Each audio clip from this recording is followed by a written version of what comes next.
Hello everyone and welcome back to SwitchUp, and we're going to go through the games that got the highest scores, aren't we, from last month? Yeah, we've got 6 games in total to go through. There's a mixture of Switch 1 and Switch 2 games in this list. We did do a couple of performance reviews that weren't scored, so we'll mention those briefly at the end if you want to give those a look. But yeah, which of the games we reviewed got the highest score for the month of September? Well, let's find out.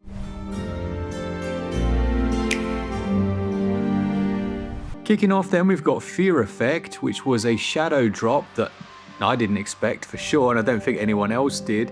It's one of those where you see it on the eShop and you're like, where the heck did that come from? This was a game from the PlayStation era that I really did enjoy. It had that isometric perspective. It looked a little bit like, like fixed camera perspective they used to have in things like Resident Evil.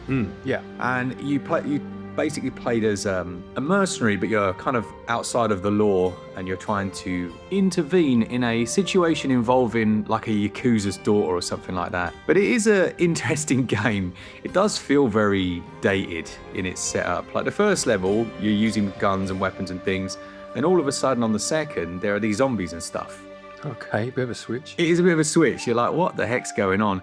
But I remember it being impossible as a child, and I was playing it thinking, this is easy. Is this, what, a remaster or? Kind of. Barely. Barely, right. Yeah, it's very much just the same game put out, you know? Okay. I did enjoy it though, and if you liked the original, it's a good way of playing it. They've added quality of life, like the controls as well, so it doesn't have those tank controls. It's now just push where you want to go. It got a SwitchUp score of 75%. Okay, in 5th place then, we've got our most recent review, which is EA Sports FC 26. This is the Switch 2 version that we reviewed. Now, EA have gone for a big push this year in terms of their advertising. Their slogan is "We hear you," and they basically promised to listen to all of the feedback/complaints over the years for their FIFA EA Sports series and rectify a lot of them. I wouldn't go so far as to say they've done that, to be honest. Really? Yeah, there's 2 modes you can play now, like outside of the actual gameplay modes, 2 ways of playing. You've got competitive and you've got authentic, and the authentic mode I think is meant to address some of these issues. There is some difference. It does feel a bit slower, a bit more nuanced. It feels a bit more realistic, which is obviously what they're going for, but it's not what they're saying in their advert. It's still very much more of the same. Plus, the Switch 2 version runs at 30 frames per second, which is just by this point baffling, to be honest. Does it have all of the features at this time? It does. It promises parity with other versions, and in terms of gameplay modes, it does offer that. You've got your player career, manager mode, ultimate team, plus all the other bits and bobs that are in there. But as I mentioned, it's like 30 rather than 60, and it doesn't have crossplay either. Just a couple of really odd omissions. That's a huge one. Yeah, it's just strange because in terms of everything else, it's clearly the Switch 2 is showing it can keep up. And it does have some Switch specific features. It uses game chat, game share, but why not just go the whole hog and just put those last couple of bits in and make it almost the definitive edition, you know? Yeah, I do. Yeah, I'm trying to figure out why they haven't gone for 60, to be honest, but I'm sure we'll see it in the next one. Yeah, maybe. All that said, though, it's still a fun game, as long as you know what you're getting. It got a SwitchUp score of 77%. Following on from that, we've got Daemon X Machina Titanic Scion, which has had its newest patch now, so I can actually add a bit of info to this. This launched in a bit of a sorry state when it comes to things like performance. It's one of those where you're flying across the world and it's just juddering. And it shouldn't be, really. It's not anything amazing, but it is an open world Unreal Engine game, and we kind of know how that goes, sadly, if it's not optimized very well. The actual game itself is really good. If you like your mecha and you like those giant kind of kaiju battles from films, you'd like this. It kind of combines those elements. But it's interesting actually, because you're actually in quite a small mecha. You're like quite a little diddy person. Right. And then later you get into bigger things.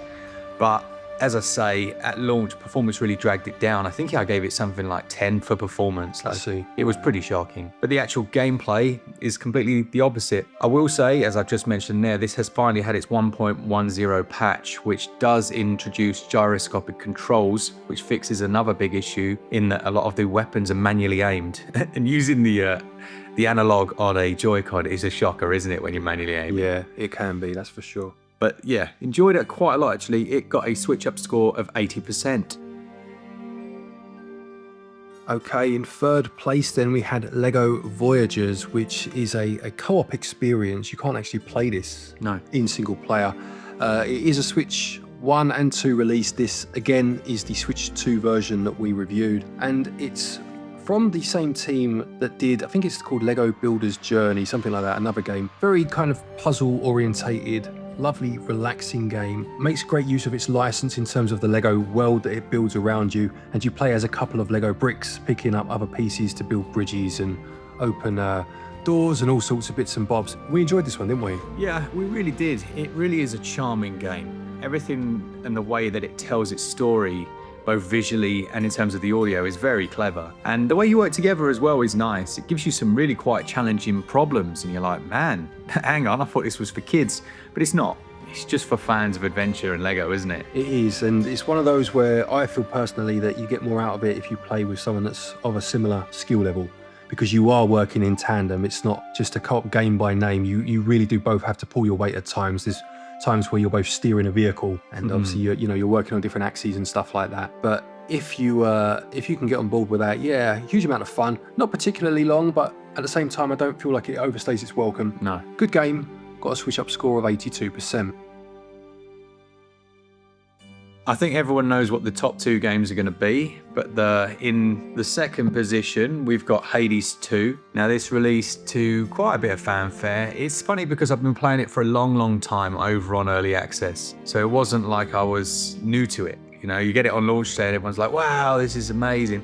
They've changed a few little bits, but it's not massively different. You know, obviously they've added in the ending and they've added in some extra stuff after what happens at the end of the game. But the core gameplay is very much unchanged. I wasn't entirely convinced by the flow of it at the start, and I think a lot of people will be the same because they've gone the caster route, like you're playing as a spellcaster, and there are a couple of close-range melee weapons. Melee?